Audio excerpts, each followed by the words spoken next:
Hi, how are you? How are you? Do you have any units available? Yeah, we have a lot. What are you looking for today? I don't know, maybe like a 5x5, 5x7? Yeah, we have 5x5. And they're actually on the special right now. I'm sorry, what was your name? Dan. Yeah, so we have 5x5s. Actually, if you look right here, it might. Oh, okay. I think this one might work. Because, you can stack them up pretty high. Yeah. Sounds like it might work. Did you want to rent ones today, or are you just kind of looking around? Yeah, no, I think I'm ready to rent. With that discount that we have going on right now, I don't know how long you're looking to store. For 3 months, it goes for $39.99. And now the first month we do require $22 administration fee, $12 insurance per month. Okay.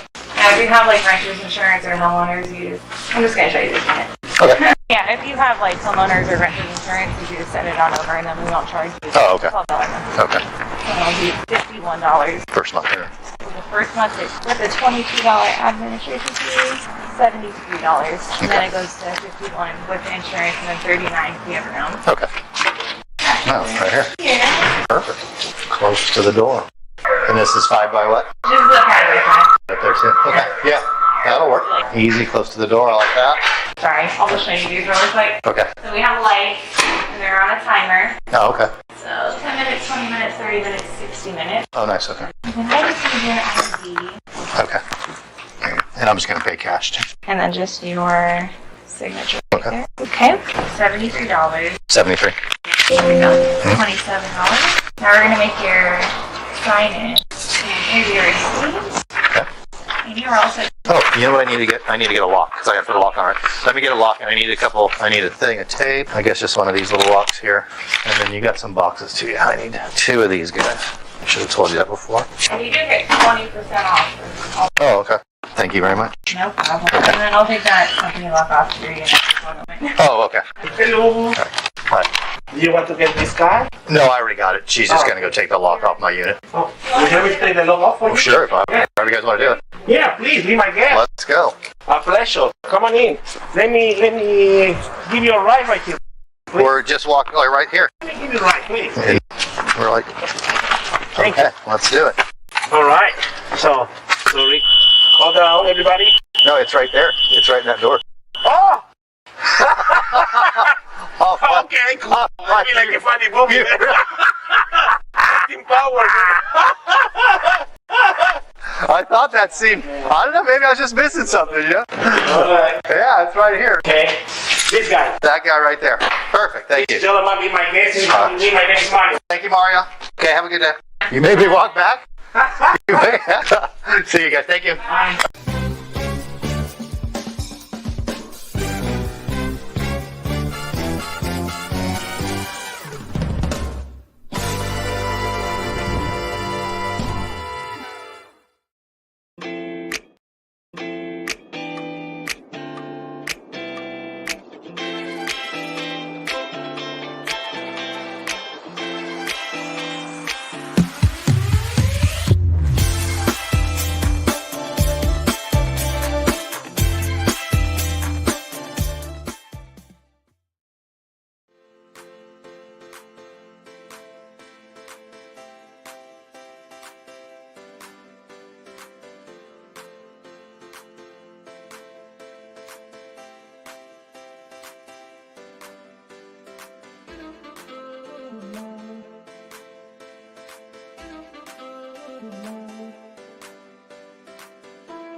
Are you a self-storage owner or operator looking for service providers to help at your facility?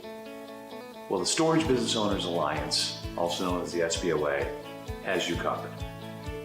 The SBOA is a premier online hub for connecting self-storage owners and operators to industry-leading products and service providers.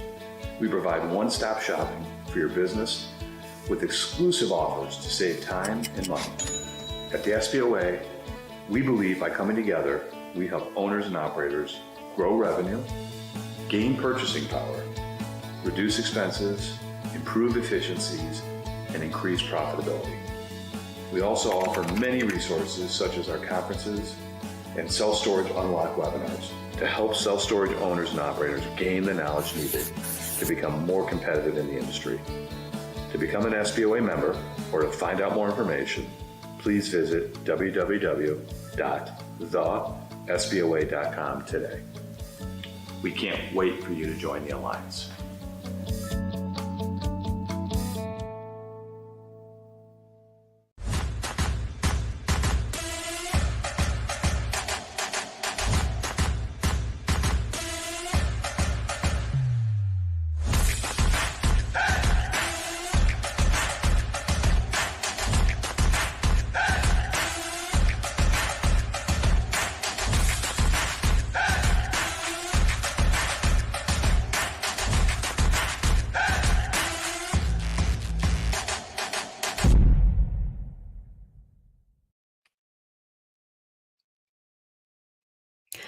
Good morning. Thank you for joining us today. I am Iris Segan, the president of the Storage Business Owners Alliance, better known as the SBOA.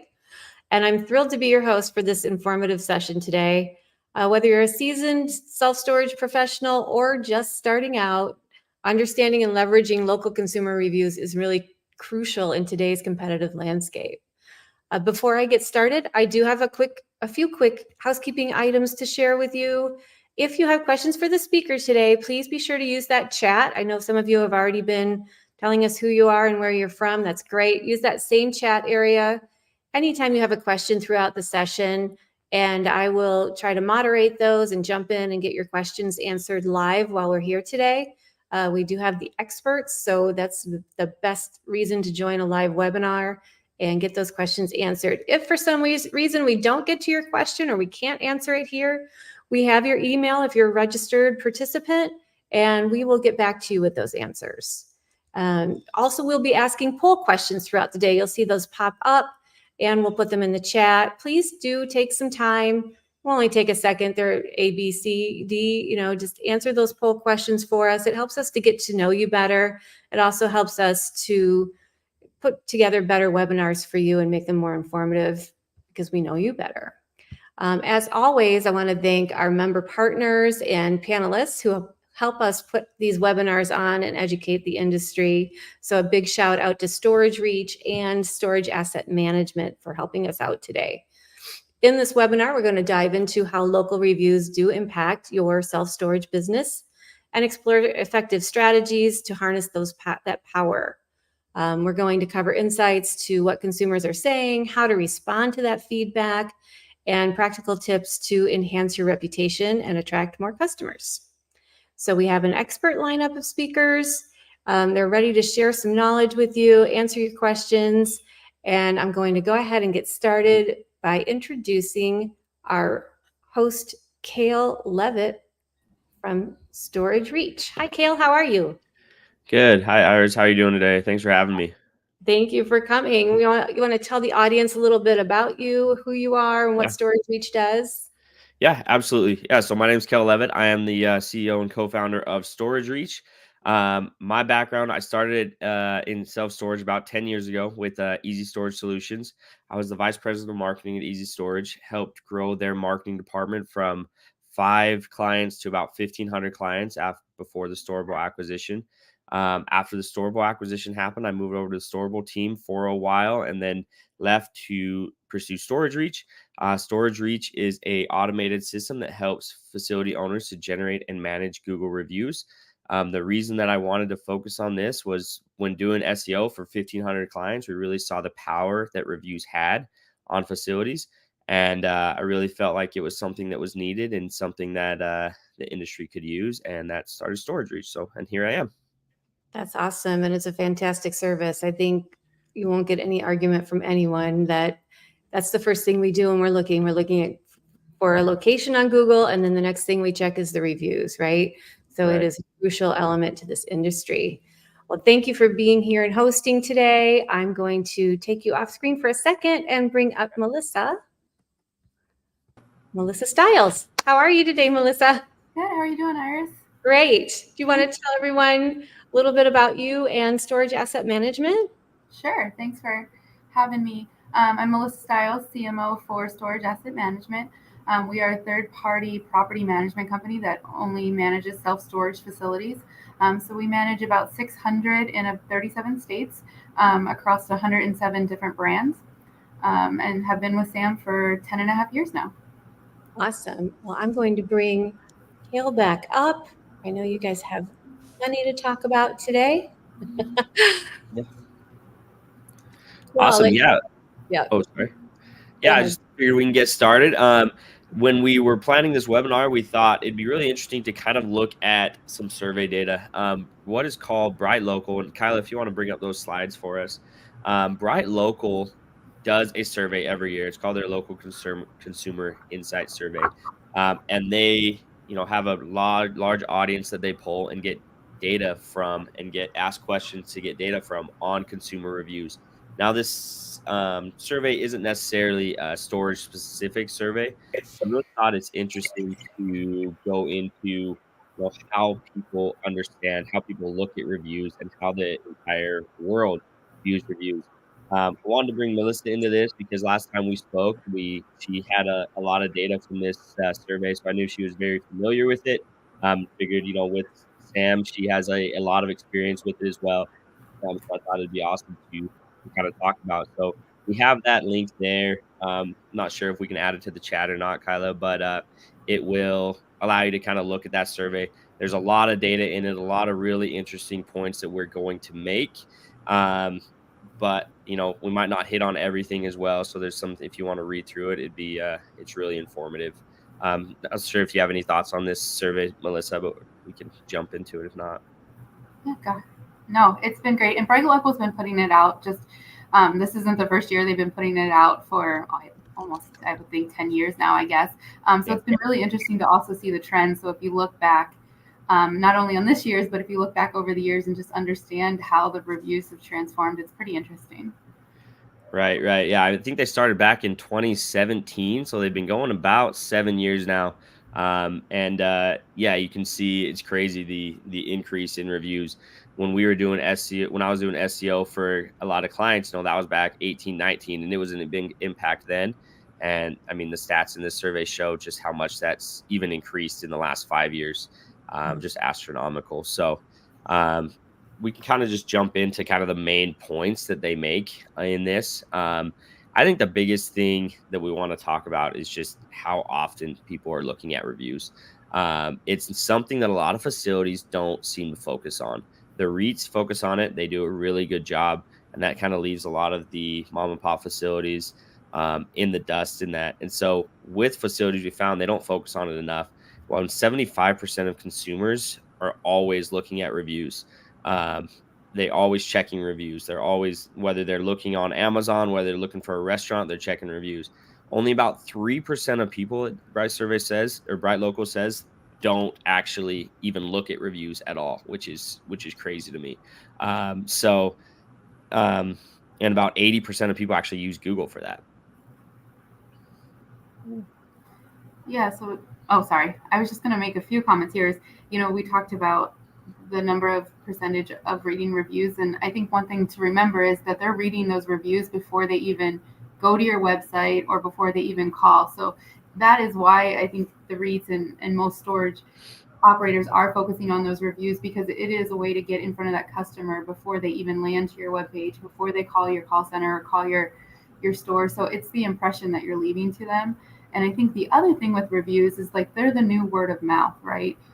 Before I used to, I think you see this a little bit still on Facebook, but before you could just call your friend and say, hey, can I, do you have a recommendation? Now you have access to thousands of internet friends who can give you that recommendation when you search as well. Sorry. Well, that's a great point.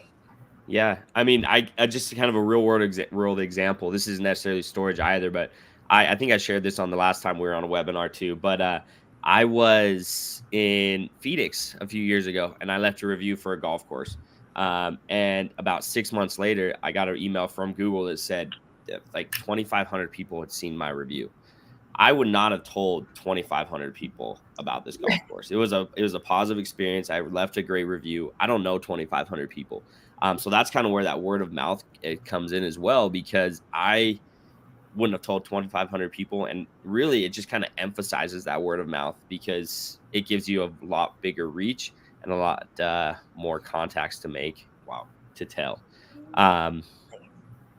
One thing too with this slide bringing up, we're seeing some changes as well with how people are interacting. It used to be a lot of Facebook, Yelp, looking at reviews, and those are decreasing when a lot more people are looking at Trustpilot and Apple Maps. Now, granted, Google is still king. There's still 80% of people looking at Google, so that's where we want to focus on. But other things are changing. So, Melissa, I was curious with you, with doing marketing for 600 stores. Do you guys see a big change in Apple Maps and Trustpilot? And is that something you guys focus on, or is it mainly Google because that's king? Yeah, so definitely have noted Apple Maps, just for everyone on the call, their own review system launched in 2023. So I think that's why you see that spike as well, because it's new. And previously it was powered by Facebook. I think that's why you see the decline. But I wanted to add, we focus a lot on Google, right? Because that's where the searches are happening. That's where for search engine optimization, for word of mouth that we talked about, all of those reasons. But I think just to comment on some of these decreases too, like Yelp was used for a lot of physical businesses and service type of businesses, the restaurants it was big for. So I think that's why you see the decline with when COVID happened, more people were looking at digital platforms and leaving reviews that way and able to leave reviews in a way that are proactively requested, and Yelp just never caught up to that. So I think that's why you see the decline, but I think that they're still important because we are seeing a little bit more traffic coming from Bing than previously, and both of those platforms, especially Facebook, power the Bing maps. So I don't think they can't be ignored, but I think if you're going to choose one platform, it's definitely Google. Yeah. Yeah. Exactly. Yeah, if you're going to focus on something, it'd be with Google. So going into the reviews, and we kind of touched on this before, but reviews, helping you stand out, helping you gain an edge over your competitors. One thing that's really interesting with reviews, and I don't remember the exact stats that they talk about, but when someone goes to searches Google for maybe storage next near me or something along those lines, about 22% of people, or maybe 22% of people, I believe, click on the pay-per-click ads at the top. About 20 or 32%, I can't remember the exact stats, people click on your organic ranking, and 42% of people actually click on the Google Map Pack. So just right there, I mean, you're getting a majority of your traffic from Google Maps. So we're focusing on Google reviews, where that's king, like we were saying, is allowing you to rank higher as well, because it is an SEO and online marketing, or an SEO algorithm factor, and it allows you to get a lot of area on that search engine or the SERP page. What we used to tell people is, if you're doing pay-per-click and you have a good organic ranking, if you're able to get a good map packs ranking as well, you're 3 spots in that first 10 listings. It's really, you're about 30, you up your percentage by increasing amount because you're taking up more space. And another thing too with that, and this slide shows, this is kind of an interesting stat, and I think it kind of really shows the power of reviews. It's just, it shows that facility with a higher review rating can actually charge 10% more and still win business over the competitors. I don't think that's saying, start getting reviews, you can increase your rent by 10%. I think that just kind of show you the power that they have and just the psychology over people. They want to be assured they're having a good customer experience. They want to be assured that they're going to their items are going to be safe. Not sure if you had any thoughts on that, Melissa, but kind of pass it over to you from there. Yeah, I don't really have anything else to add other than what you mentioned, where you just have that word of mouth again, and you feel like it's been peer reviewed. The more reviews, the better. Too. I think the average rating is definitely good, but if you have 5 reviews with a 5-star rating, I think it weights a little bit differently. If you have 500 with a 4.8, right? It just feels like it's more authentic, and that they're actually the reviews are real, and that you can actually trust them. Yeah. Yeah. And I'm curious your thoughts on this, Melissa, as well. With the ratings, you mentioned the 5-star rating with 5 reviews or 4.8. What we've kind of seen is that there isn't a huge impact once you get over 4 stars. 3 stars, I think it talks about this in the Bright Local, and we might hit it on another slide. If you're 4 stars or below, about 67 or 70% of people won't consider doing business with you if you're under 4 stars. So we haven't seen a huge increase on the star rating. Once we get that star rating up, it's more about just consistently getting reviews, because people want to see the newest reviews possible. I know the most used feature on the Google Maps reviews is the newest filter. So I'm just curious, do you guys see a big increase if it goes from 4.2 to 4.8, or is it pretty minimal on that side? It's just more about the quantity. Yeah, I think it does. You see a little bit more traffic to your website, because as you increase that rating, you can also increase your position in the local pack, especially if you're in a market where they're very close. But I think, again, it's maintaining. And for us, like the 4.7, 4.8 is where we target to be and stay.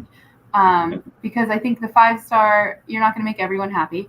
So the 4.7, 4.8 is attainable, but B, it also makes you look like an authentic business as well. Yeah, absolutely. I think when you're looking at businesses and you see, 200 reviews and they're all 5 stars, like a 5-star rating, that kind of seems fishy to me. No one's perfect. Everyone's going to have a negative review every now and then. So I think, just that 4.7, 4.8, that's interesting. And then trust and authenticity in reviews. Sorry, I can't talk. Are kind of things we've touched on already. But some stats here: most consumers expect a business to have between 20 to 99 reviews, which hasn't changed. So they do expect you to have some. I think it depends on your market, the right amount. Obviously, we say get as many as possible. Some markets, though, if you don't have over 5